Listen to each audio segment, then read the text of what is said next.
evening, my name is Arlene Herson. The name of the show is Getting to Know You, and that's exactly what we're going to do. Tonight we're going to get to know a man whose life and career have been like a phoenix rising from the ashes. Once one of the most sought after and highest paid entertainers in the business, his personal life and career were shattered by drugs. Today he has picked up the pieces of a shattered life and is once again soaring to the heights. Ascending to bigger and better things, he is back on the scene, making television appearances again and packing them in nightclubs and concert stages. He is an accomplished jazz pianist, singer, and actor, as well as being an incredibly talented comedian and impressionist. He is George Kirby, and let's get to know him. Welcome. Thank you. Thank you for inviting me. Oh, well, I'm delighted that you could be on my show.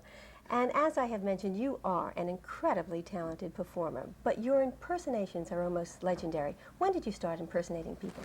When I was a youngster in grade school, I would do impressions of the teacher.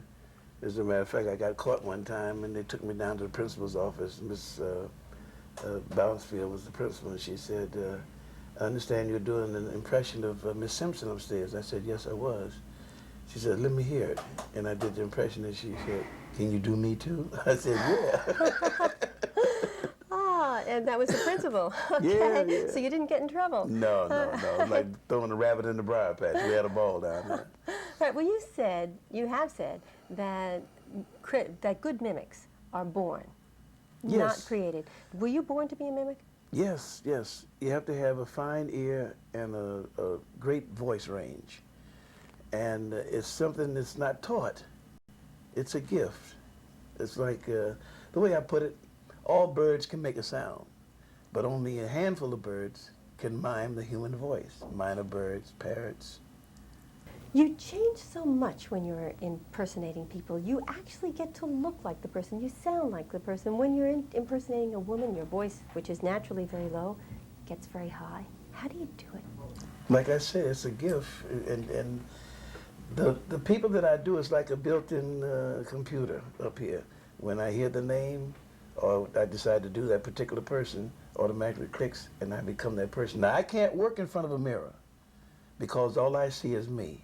Now, Frank Gorshin and some of the others can work in front of a mirror, Rich Little and them, but I can't. All I see is me in the mirror. But when I'm not looking in the mirror, I visualize that I'm a huge man sitting there in a white suit, and there's a fan going over my head. And I become Sidney Greenstreet. You had me scared for a minute there. Okay. Has there ever been anybody that you wanted to impersonate that you couldn't quite master? Yes, Spencer Tracy and Bob Hope. Why? What was it about them then? Because those are two great voices, and those are two of the finest men in the business, you know. And I just want to do them. I want to be able to do them. Yeah. Okay. Well, if you want to do them, I'm sure you will do them. I'm still working at it. There was one time I hear your impressions kind of got you in trouble with Ella Fitzgerald. Oh, yes. Tell us about that. We were appearing together in Chicago, Illinois, at the Chicago Theater. And there was Peg Leg Bates, Ella Fitzgerald, Illinois Jacket, Lou Breeze and his orchestra. And it was quiet between shows, and everyone had seen me go out and buy this brand new white terracloth robe. And in those days, like, I was a little mischievous, you know. And I went and got a bottle of ketchup, and I sat there and I said, well, I think I'll have some fun. I think I'll wake up everybody backstage. So I took the ketchup and put it all over my white terracloth robe, put it on my face like this. And I took the chair and threw it around the dressing room, and I carried on like there was 2 or 3 people in there fighting. And then I busted the door open like that, and I came out and I said, I'll get you. And Ella came out of the room, she saw the ketchup, thought it was blood, she fainted. But when she came through, she got the fire axe and chased me all over, and she found out there wasn't nothing wrong with me. I don't blame her. We're going to find out what other mischief that you've gotten into. We're going to take a commercial break, and then we're going to come right back. All right, sell something. All right. We're here at the Sands Hotel in Atlantic City with my very special guest, George Kirby, and we'll be right back after these messages, so please stay right there. We're back. We're here at the Sands Hotel in Atlantic City with my guest, George Kirby. You have been in show business, it seems, almost all your life. You're the youngest son of a show business family. Yeah. Born in Chicago. Right. Raised, I heard, backstage and on stage. Yes. Was there ever a time that you thought you wanted to do something else other than show business? Well, in the beginning, it seemed like show people didn't have too much money, and it was the fellas standing on the corner with the great big hats and the long chain hanging down. They had all the money, $50 bills and $100 bills. I wanted to hang on the corner with them and see what was going on. But I found out later on that it was best to get in the show business. What was going on the corner? Everything. All right. All right. But you did go into show business. But I certainly did. Okay. But I started off as in the laundry. I worked the laundry for a while, and then I went to Woolworth 5 and 10. I worked there for a while, and I worked in a furniture store. And I found out the guy was going out and getting discarded furniture and bringing it back at the back of the shop and was showing me how to shave it down and take all the screws out and old nails out and re-hole them and everything, fix the furniture back up and sit down in the window and sell it again. Ah, for new furniture. Yeah, so I told everybody in the neighborhood, and I got fired over that, you know. I worked McEwen Lumber Yard for a while, and then finally I started working in a club called Rum Bookie. And this was where Joe Louis had some money invested in it. Him and Charlie Glenn was his school buddy, and it was a great club, Rum Boogie. And this is where I started seeing all the stars, and I was washing dishes. I was dishwashing. We called them pearl divers in those days. And I would stand in the wing, and I'd watch the different performers, you know, and I would go back and duplicate what they did out on stage, you know. And then I said, I want to get in this show. Let me do what they do, you know. And they passed the buck back and forth between Joe Ziggy Johnson and Charlie Glenn. And finally I said, wait, one Saturday, let the dishes pile up to the ceiling. I said, I quit. Oh. You know, and they said, oh, well, stay out tonight, you know. I said, no, I quit. And I went out in the park and I cried. Then I walked over to the house. I was getting ready to go in. I heard the noise around the corner on State Street. And I walked around there and looked, and I saw the cabs and the cars pulling up and the people going in, laughing and talking into Club de Lisa. So I walked over there and looked through the window, and I happened to look up and I seen the sign, and there said, Porter wanted. I said, hey. So I took the sign down, I went in, and I started working there at Club de Lisa. And I started off as a porter, wound up as a bartender, then I worked up to the stage, all in that club. In how long a period of time? Did it take me? Yeah, well, it took me about a year to work my way up to the stage. And after I hit the stage, I've been on it now for 45 years. Yeah, okay, and you do so much on the stage, yet, to my knowledge, you don't have any formal background. You also are a very talented jazz pianist, yet you didn't have a piano at home. How did you learn to play the piano? Well, Aunt Ezel had it across the street. And I used to go there. She used to teach music, you know. Oh, and okay. I would go over there and say, well, we couldn't afford no lessons in that time, you know. But I'd go there and watch. And I'd watch the people that I would work with, like Count Basie. I watched him. He showed me how he does his numbers, how he, you know, did his stuff. Duke Ellington showed me his. Earl Hines showed me. And I worked with all of them, you know.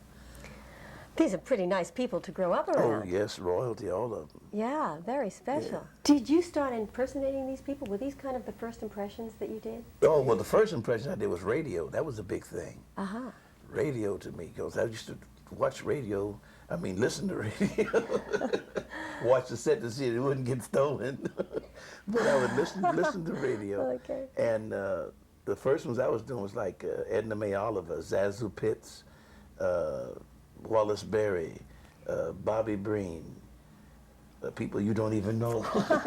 Okay, I don't know them either. But this was just for fun, I gather. You didn't think that someday No, you'd be... I was using them in my act because they were popular then. Fib McGee and Molly, Amos and Andy. Oh, sure, okay, now you're getting to some people I know. Watch out, you tell you. All right, as a matter of fact, we'll take a commercial break. Maybe I'll tell you during the commercial break. All right. We're here at the Sands Hotel in Atlantic City. We're with George Kirby, and we'll be right back right after these messages, so please stay right there. We're back. We're with my very special guest, George Kirby. We're here at the Sands Hotel in Atlantic City. We've been talking about your enormous talent, and part of it is comedy. You really are funny. How did that become part of your life and part of your act? I think I was born with that too. Most of your good, humorous people are born with it. It's something that comes natural. And in comedy, timing and everything, it's like Red Skelton, a timing like Bob Hope, a timing like Butterbeans and Susie, timing, know when to hit the punchline, know how to hit the punchline. It all comes a thing that's not taught. It's just a gift. You've been very fortunate. You've also been very, very successful. You've appeared in movies, nightclubs, concert stages, television. Yet with all this good fortune, with all this talent, suddenly the bottom fell out. You started to take drugs. Why? Well, it was the environment I was around, the company I was keeping. And it's like the group you hang around. It happens with grown-ups just like it does with kids.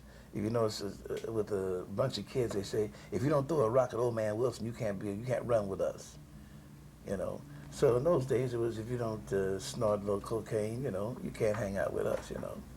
So you find yourself doing it. Next thing you know, somebody takes some cocaine and mixes it with some heroin, and before you know it, you're involved. You're really hooked. Mm-hmm. You don't realize it, you know. Okay. And then that's what happened to me the first time. And when I looked in the mirror after being involved with it for about 4 or 5 years, I looked in the mirror at the Carver Hotel in Miami, and I saw a skeleton with meat hanging on it. I must have weighed about 110, 15 pounds. Really? Yes. I had worked my last gig. It was at the Hollywood Beach Hotel. And walking back to Miami from the Hollywood Beach Hotel would be like walking from LaGuardia to 42nd Street. Long walk for those people that don't know New York. And when I got there, that was really it for me. It really done me in. I said, this is it. I either have to jump off the roof or else straighten my life out and straighten myself out and go through whatever I have to go through. And that was my decision. So I walked over to the post office building, turned myself in, and went to Lexington for 2 years. Came out and my career started shooting back up again. And I'll tell you more about that. Yeah, okay, well, I want to hear more about that. Okay. What happened? Okay, your career started shooting up again. Yeah. But and it got to a point where the agent would say to a star, hey, look, I got a good co-star for you, George Kirby. He said, no, I don't want to follow him. Uh-huh. My act had really gotten strong, you know. Yeah. And the next thing I knew, I wasn't working. So for 5 years, I didn't work Vegas, Reno, or Tahoe. And that was where the big money was coming in. And I was about to lose my house, material things, cars, stuff like that. And like a drowning man reaching for a straw, you know, I took a chance to sell some drugs to save everything, you know. But the good Lord up above stopped it right away. I know he did it. He stopped it right away and said, you need to go away and get your mind together, get yourself together, you know, and do the things you promised me you would do when you came out of Lexington, and you stopped doing it, helping other people, stopping them from getting involved in drugs. You stopped doing it, you know. You got to go off the scene. You got to get off the streets and get yourself together. You got to come back to me. You got to come back to Jesus. And that's what happened. And you did. Actually, when you say it stopped it right away, that I understand was your very first sale, the first time you were involved in it. That's right. That's right. I didn't even touch the money. Ah, you didn't. And you weren't taking drugs yourself at the time, no, I understand. No. Okay, but you got 20 years in prison. Well, the judge said he was making an example out of me, letting the rest of them know out there, no matter who you are, if you do something wrong, you're going to get punished for it, you know. If you're involved with drugs, which is the most prevalent thing in the country today, it's terrible. It's gotten to our kids in school. I mean, I said, like the little ones, 9 years old and 10 years old, sitting at the table having dinner with the family and nodding off like this, you know. Really? Yes, 9 years old and 10 years old. Where did they get it at that age? At the school. At the school. Right around the school. I've talked with some kids and they said, we can get anything you want around here, you know. Wow. Okay, I know you're spending a lot of time trying to tell people why they shouldn't have drugs. Yeah. We're going to take a break right now, and then we're going to kind of pick up and talk a little more about that. All right, be glad to. Okay. We're speaking with George Kirby. We're here at the Sands Hotel in Atlantic City, and we'll be right back after these messages. We're back. We're with my very special guest, George Kirby. And I thank you for sharing with us, because I think that your experiences, even though they obviously been horrendous for you, Yeah. can be helpful to other people. And you have been spending a lot of time, I understand, speaking with school groups, speaking Yeah. with charity groups about your problems, and you've been very open in sharing it. But when you were in prison, I understand also at that time you did use that time to your advantage. You started writing an autobiography? Oh, yes, yes, I started an autobiography called Yea Though I Walk. I took that from the 23rd Psalm. Yea though I walk through the valley in the shadow of death, I'll fear no evil. And I wrote a play called A Pocket Full of Nothing. And the one that I'm trying to push now for video is the King Heroin, which involves all the drugs. And the motorcycle California police have asked for the poem King Heroin so they could print it in their issue, Siren. And the mayor of Washington and Chicago is going to give me the key to the city. You know, I know he won't change the locks on the door. That's home. But I did a lot of writing. I wrote 36 songs while I was in there, some religious, some jazz, some contemporary, you know. Ah, you used that time well. How long were you in prison for? 3.5 years. All right, now you got a 20-year sentence. Yes. Does that mean you're on probation now? Yes, I'm on probation now. You have to report monthly, weekly to a probation I report officer? whenever they ask me to come in. The parole board have been very good to me, out of regional and out of Los Angeles. They've been very, very, very fair, and they let me travel. I've been on the SS Norway. I've traveled all over the country. I'm going out on tour with Sammy Davis Jr. That's going to be fun. Yeah, you bet. Okay, when you say Sammy Davis Jr., actually part of your trouble started because I gather you were too good. You were too good. You were really too good to start for other performers. Was that the problem, that they didn't want you to work with them? Well, what I've always said was a real star wants a strong act up front. Sure. Because now the people are up, and they're happy, and they're saying, hey, what's next, you know? Yeah. They're waiting for you, you know. And that's Sammy Davis. Bill Cosby like that. Bob Hope, bless his heart, like that. Yeah, terrific. Okay, obviously, when you came out of prison, you did not have trouble getting work. No, true friends, real friends, had to welcome that out for me. You know, they were glad to see me back. You know, they said, man, we sure miss you. Said, we're so tired of hearing four-letter words with comics. Said, you're the only clean act we know. Yeah. Okay, actually, you know, that's the point, because the critics have always said that your comedy is always in very good taste. And I assume that, you know, purposely there are things that you avoid, that you won't bring up. Even when I did an impression of a star, I never did them in a derogatory way. You know, I never exaggerated them. If they were funny, then that's the way it come across. Like Ed Sullivan, he used to make mistakes, and it was funny. He said, Now sitting out there in the audience tonight, really fine star, Barbara Streisand, starving on Broadway. and he corrected it Oh, my the goodness. next day. You know, said, I meant to say starring on Broadway. Okay, you know, I'm still amazed by your talent. I know that I've said this before, and I'm saying it again, because what you have done really has been incredible. You write songs, you're in the process of writing a book, you've written poems, you're writing a play, yet you quit school at age 16. You really have taught all of this to yourself. Extraordinary. God's Yeah, gift. okay, yeah. So you really are a very fortunate man. I really am. And I'm taking care of it this time. I'm not going to mess it up. You're not going to mess it up. Okay. What would you say now to somebody out there in our audience who might be tempted to try drugs, who might be on drugs? How do they stop? What's the message? It's hard. You can't put it in a message. You know, a lot of people have tried to do that. The person has got to make up their mind, you know, that they want to know, and that they want to get themselves, if they're already hooked, that they want to get themselves straightened out. They got to know how to come to me or go to a rehabilitation center, you know, or one of the drug programs, and do it on your own. That's the only way they can do it, you know. You can preach to them every day. You can talk to them. I give talks and everything, and I'm happy when I walk out from talking to a group of kids, if one of them really absorbed everything I said, you know, and took in everything that I said, and really want to get away from it. Yeah, okay, you got away from it. What would you like to see for George Kirby in the future? I'd like to see a happy life and a successful life in my business. Yeah, okay, well, I certainly wish that for you, and I thank you very much Thank you for so being much. a guest on my show. All right. I hope that you have enjoyed getting to know George Kirby. I know that I certainly have, and that you join us again next week. Meantime, good night. It's been a pleasure getting to know you.